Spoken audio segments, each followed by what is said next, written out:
Vietnamanium Shadow POW!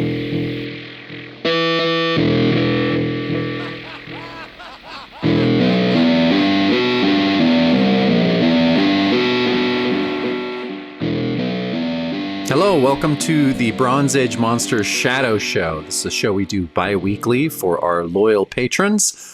And this is where we talk about, we used to talk about movies. We used to talk about a bunch of different stuff. In our last season here, we are going through, Matt, you lovingly made a list of all the stuff that we had talked about doing, but have never done. And so that's kind of what we're doing with the Shadow Show. It's not bat and cleanup. It's just getting stuff that we really loved and really wanted to check out that didn't quite have time for us. We're making time. We're making time every other week and doing, and I've loved it. I've loved the retooled Shadow Show. It's been fun. And this is definitely one part of the list of stuff that we're going through is stuff that when I just kind of made a list of like, if we were robots and we did this until we broke down, what would we review in future seasons? And this was on there.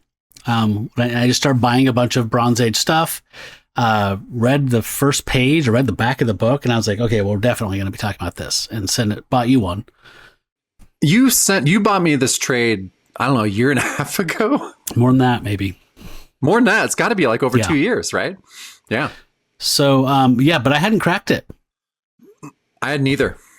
It was right behind my bedside table. And so we, initially when we were going to be doing full hour long or whatever, like going through the entire issue like we would in the main show, I decided let's not just do number ones of everything. That's boring.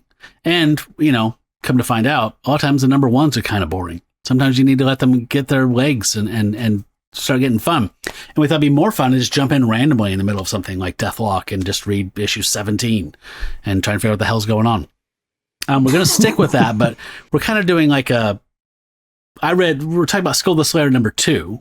And I read the first 2 issues just so I could read the origin. I mean, it's kind of a small lift, so yeah. But we're specifically talking about issue 2. So yeah, had you even heard of this before? I hadn't. Nope, I hadn't heard of it at all. So it ran for 8 issues. It was created by Marv Wolfman back when he was at DC. This idea came to him, and I think he might have even pitched it, and they passed on it. And then he sat on it for a while.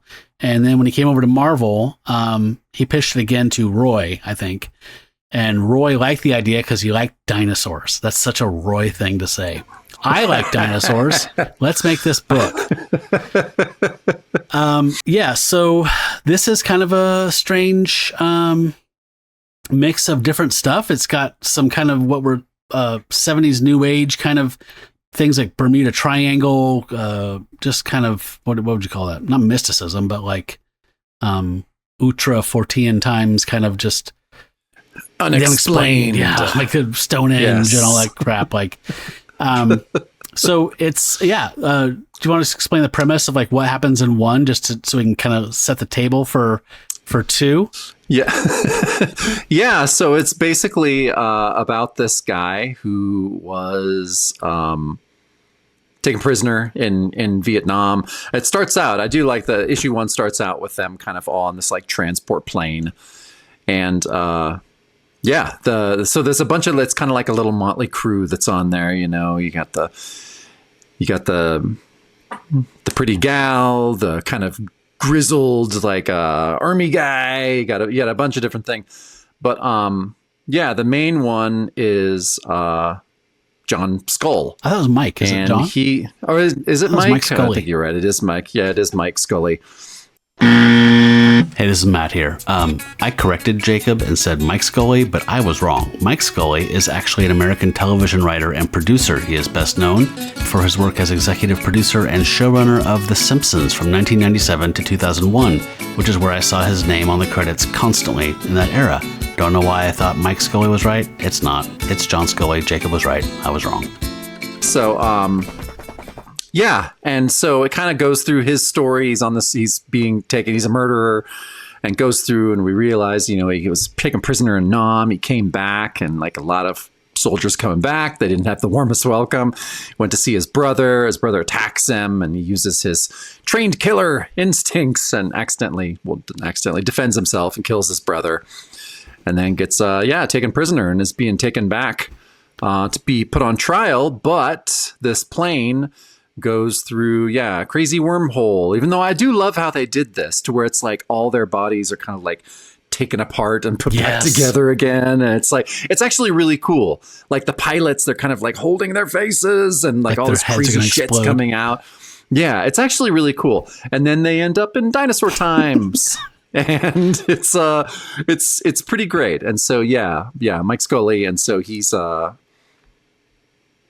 they're just like three of them survive, and just kind of explore this world. And he I think my favorite thing, like before they even meet, like as I think in issue 2, we're going to see they meet these, cavemen basically. But before that, when I first was just like, oh, okay, I like this book. Aside from Marv, it's really wordy, but the words are fun and it's fun. But at the end of issue 1, our hero beats a T-Rex to death. So I was just like, you know what? I've never seen that. That is pretty fucking awesome. And the way he does it is rad.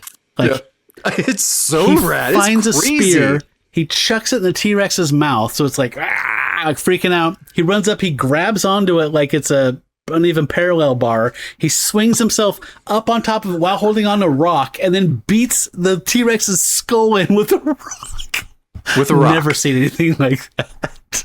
It was fucking awesome. I was like, okay, this book is pretty cool. But then that happens. I was like, wow, that just happened. That is the craziest thing I've ever read in a comic. Oh my God. So just for that alone, I was just like, okay, I like this book. And then, he's stoked, and he's very excited that he won. And then he gets hit by a rock, and people surround him. And that's the end of issue 1. So a lot goes on. Again, like I was just intrigued by this kind of modern people being taken back in time. I guess Marv Wolfman did say his original pitch was take an entire New York apartment building and transport it back in time in its same location, just unfixed in time. And so he wanted the series to be like one issue would be about Mrs. Royer and 2B. And like some adventure she goes on, and something that happens to her while she's scavenging for food. And then another couple, a couple will be another issue. And they're like, no, you can't do a book like that for the big 2, dude. It's not focused enough. You have to have a hero. Like books like that don't sell. That's Europe. This is America. That sounds so cool. I fucking love the idea. It's a shame it didn't happen, but he did something fun with this. But what I really liked, people on the show have heard me complain. I love Marv Wolfman. But I complain a lot about his writing on Tomb of Dracula because I feel like he has a very heavy hand when he writes gothic horror stuff. So when I saw that he created this and wrote it, I was like, oh boy, this is going to be something. But he goes nuts on here. He unleashes a completely different voice that I didn't know. Like, and he has this, like the narrator is snide.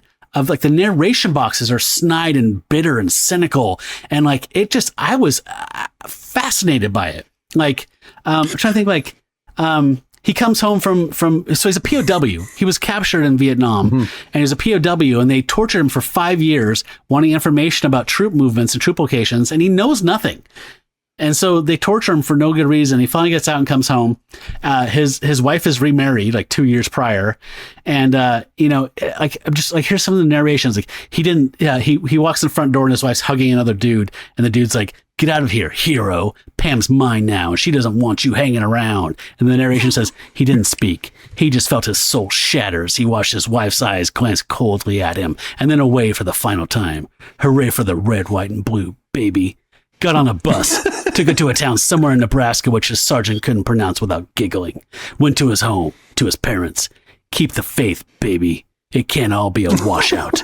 Like, that's the tone of the narration. I was like, holy shit. This is a Wolfman I've never seen before, and I loved it. Yeah, it was bonkers. Yeah, you're right. I didn't think that he could have a voice like this. It's just... yeah, you're right. The cynicism, just the darkness of a narrator. You're not used to a narrator like spitting venom at you and at its characters. Yeah. It's weird, but really kind of awesome. Yeah. It made me think of like one of my favorite all-time crime writers, Jim Thompson, who has a quote that I think his quote is, life is a bucket of shit with a barbed wire handle. That's Jim Thompson's quote about life. Like that's the voice that Marv Wolfman uses for Skull the Slayer, and I was all about it. Like hard boiled, bitter, cynical. You know, this is post Watergate. Like it's Vietnam is washed out and a fucking mess, and America has owned the fact that it was a never ending war that shouldn't have been fought in the first place. Like it seeps through. It's oily with it. It's fascinating. Yeah. So, Steve Gann's, I'm sure it's Steve Gahn, right? G-A-N. I think it's Steve Gahn. Filipino, it's probably Gahn. His art is gorgeous. I guess he co-created Star-Lord in the magazine when he first appeared, which I haven't read, but I know I've seen his art before, and every time I see it, I think, damn, I love this guy. I need to find more of his stuff, and I never remember to do it.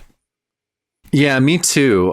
Just looking up, like you were saying on the main show, he's a Chinese-born Filipino artist. Like you're saying, his big claim to fame is co-creating Star-Lord and other stuff. And it seems like, he stayed in comics for a while, but then did the thing that we always are so happy for creators to do. They go to animation. Oh. No, I thought you were saying, he went to animation. Back to the Philippines, where he had a illustrious career making comics there.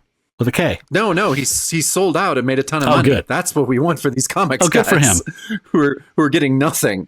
So yeah, he worked on a lot of animation after that. So yeah, he got paid. Good for him. Yeah, right. So I loved this origin story that we are not reviewing particularly. I thought, like I said, the voice was interesting. Where it goes is interesting. The fact that they kind of come undone like 2001, like the last act of 2001 as they're being transported through back to the thing. All good stuff. I love the cast of characters. I love that Dr. Corey is this African-American doctor who's bitter because of racism in America and blah, blah, blah. He reminded me a lot of that dude from Werewolf by Night, the Raymond Coker. Yeah, absolutely. One of my favorite characters from that whole fucking run. After Topaz, Raymond Coker. So I love this guy. He hates Mike. They all think Mike's a murderer. So they're all, treating him like shit, even though he was defending himself because his doped out brother. God, I love how cynical that first issue is. Okay. So like you said, the first issue ends, he gets hit in the head by a tomahawk or whatever, a crude like hammer. And so they get found by this primitive group of humans, early humans. And the question would be, why are there early humans and dinosaurs at the same time? Bermuda Triangle, baby. You don't have to explain anything once that happens.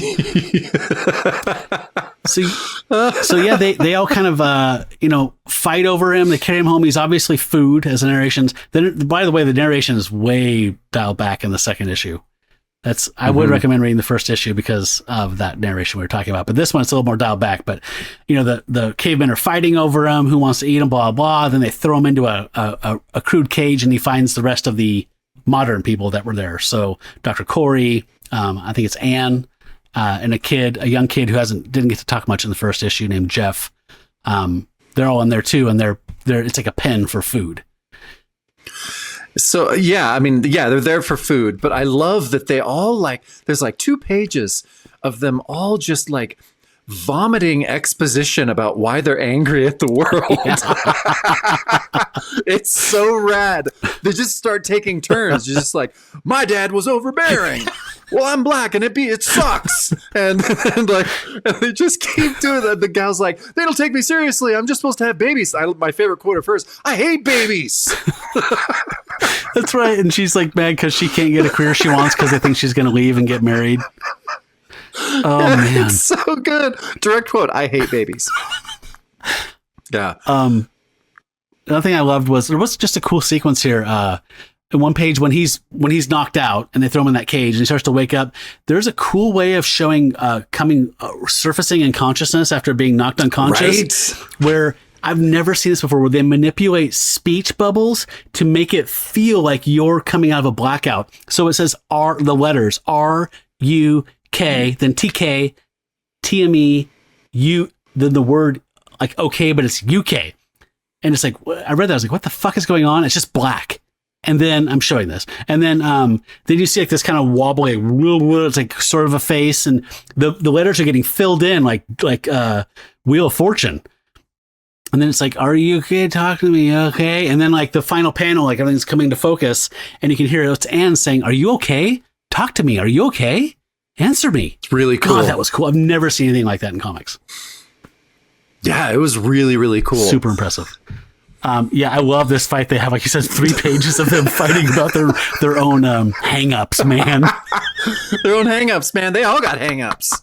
Just like us, Matt. Holy shit. So Scully is just like, first of all, he goes out and like fights these dudes, like offers himself like to fight them.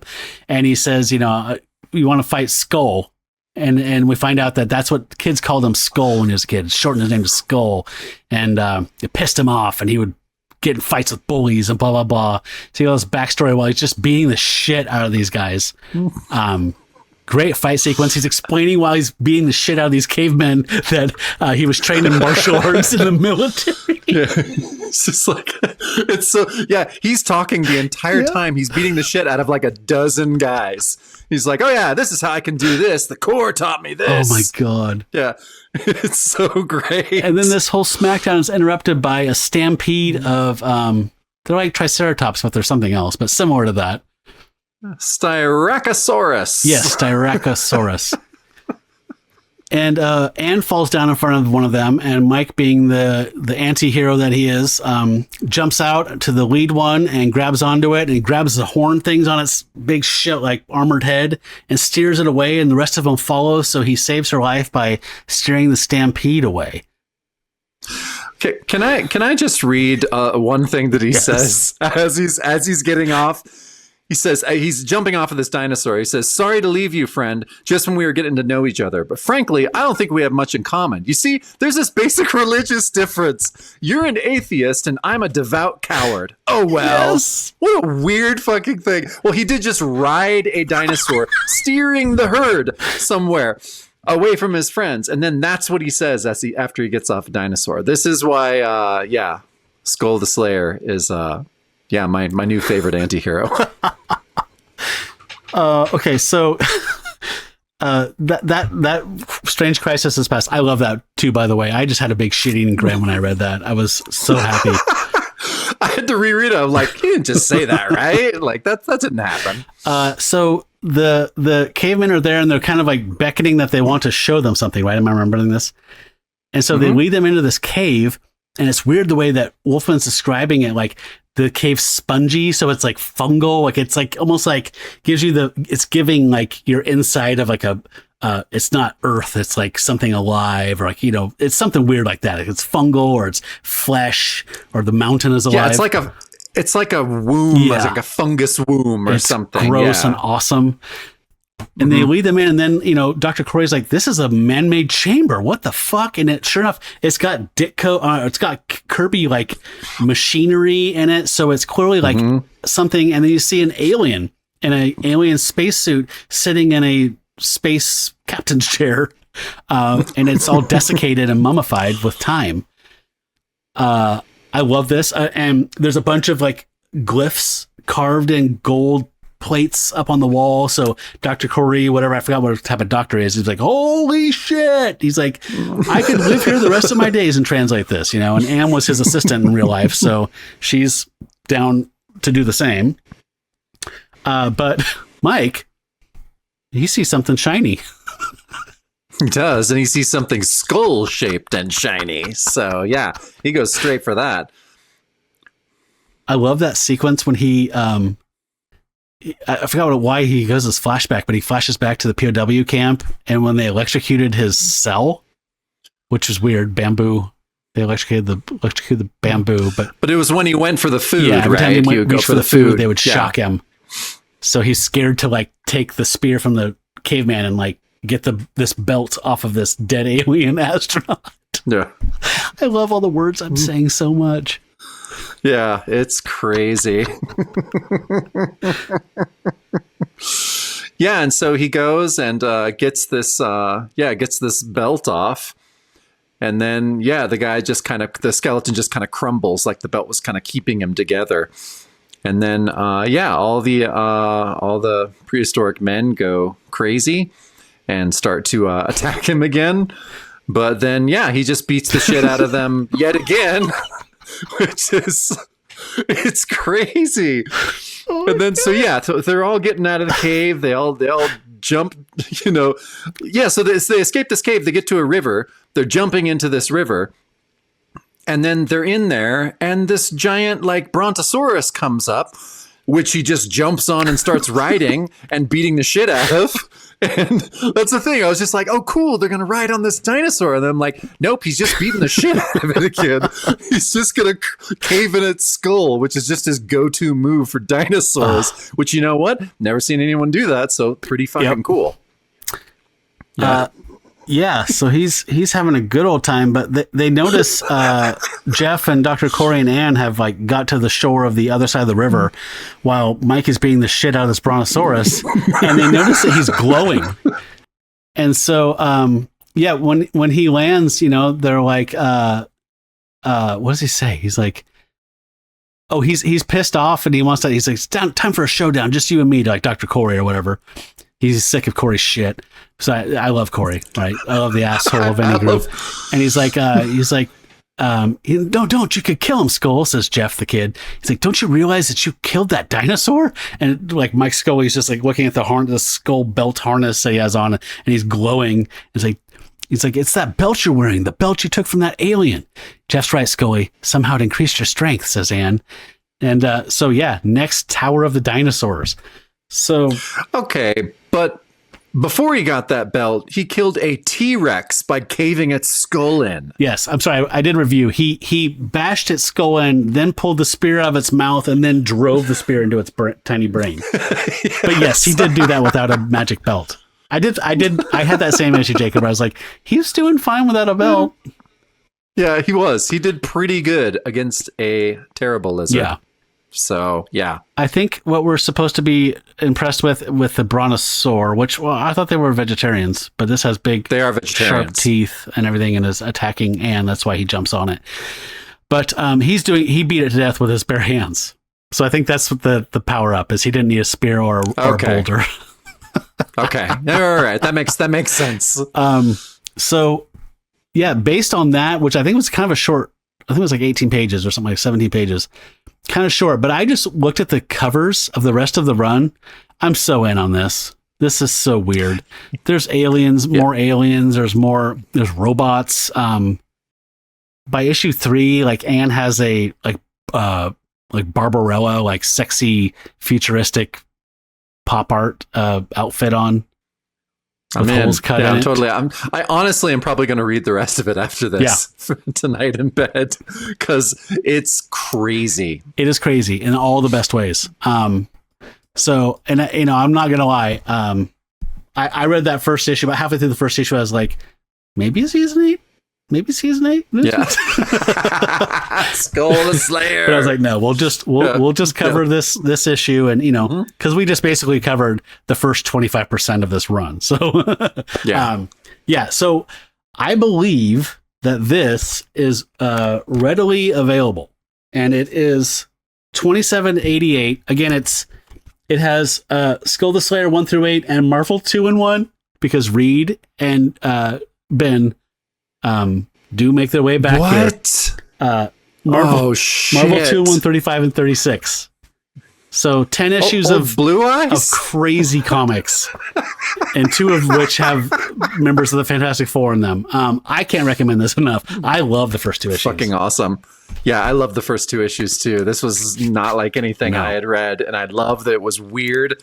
I wish it would have been weirder knowing the original pitch, but yeah. This is so weird and so awesome. And this is, it epitomizes what the Bronze Age is, especially, mid Bronze Age is when things just got crazy. So Steve Gahn's art and Wolfman's wild and like batshit writing, I'm shocked this doesn't have a bigger following. I think it's a shame. Yeah, it's kind of weird, right? You'd think we'd at least know more about it, but I'd never heard a thing about it. You know what? We have not given away a Shadow Show for free this season yet. We usually do that a couple of times this season. Should we give this away and spread the word a little bit? Let's do it. This is a freebie. So folks, if you, I'm glad you did your normal preamble where you explain that this is something we do for our Patreon backers all the time. This is something that we are doing every other week on our off weeks of the main show. we're reviewing different Bronze Age stuff we didn't get a chance to get to in the run of the show. So if you enjoyed this and you're already checking out the main show, we'd love for you to back us and get this all the time and all the back episodes. There's a lot of the stuff there. But well, I'm glad you dug it. I mean, not that I was doubting it, but I was definitely... I said, oh shit, several times, like with just a big smile on my face, like, holy shit, like a lot of those. And that's what gets my juices going. You know, whenever I'm surprised by something that happens in a comic book that's as old as I am or older, it's always a treat, and the art's gorgeous. Yeah, it's exciting. And the art is gorgeous. Yeah, this was unexpected delight. Yeah. Cool. I'm glad we both dug it. Mm-hmm. All right. Well, yeah, that's a pretty good taste of what we do here on the Shadow Show. You know, especially this season, we're just going in, we're giving our takes on some weird kind of obscure thing. And Matt, what are we going to do next episode? So the next episode, I literally took out a 20-sided die and rolled it and picked a random issue of an eerie publication. So folks, there was a sleazy... there was a guy named Myron Foss, I believe his name was, and he published this kind of knockoff. He saw there was money in the Warren, there was creepy and eerie and all that stuff, and he did a cheapy version of that where sometimes they would buy Golden Age horror comics and they would literally trace over the art and just add a bunch of blood and some breasts, and it's that sleazy and gross that it's amazing. But so I rolled the die and picked a random issue, and it's perfect for this format because I was wondering how we're gonna do that on the Shadow Show. Now that we have this format where we're just kind of flying through stuff and just having a kind of light touch on the whole thing, it's perfect. So I can't wait. I haven't read much of Eerie Publications. Have you? A little bit. Well, you made that giant. I made omnibus, digital omnibus editions for... Yeah, you made a digital omnibus, and so I ran through some of that. But what are we're reading Tomb of the Terror? Yeah, I think it's like Tomb of the Terror Volume 5 or something. Their numbering system was really weird. It was like Volume 5, Issue 2, and then it'd be Volume 6, Issue 1, like 2 years later. It was really weird. They were very fly-by-night, very dodgy. My main exposure to them is that they, in the last 2 years, probably published a hardcover that's just the covers, because their covers are very lewd and lascivious and sleazy. And I mean, it's just like, you know, witches' tales, and it's like of Dracula cutting off a Frankenstein's arm and a werewolf like beating it to get to death with his leg, and it's just super sleazy and nonsense, and it's like fever dream stuff. So I'm very curious to look through an issue with you. I'm looking forward to it. Yeah, that'll be fun. Cool.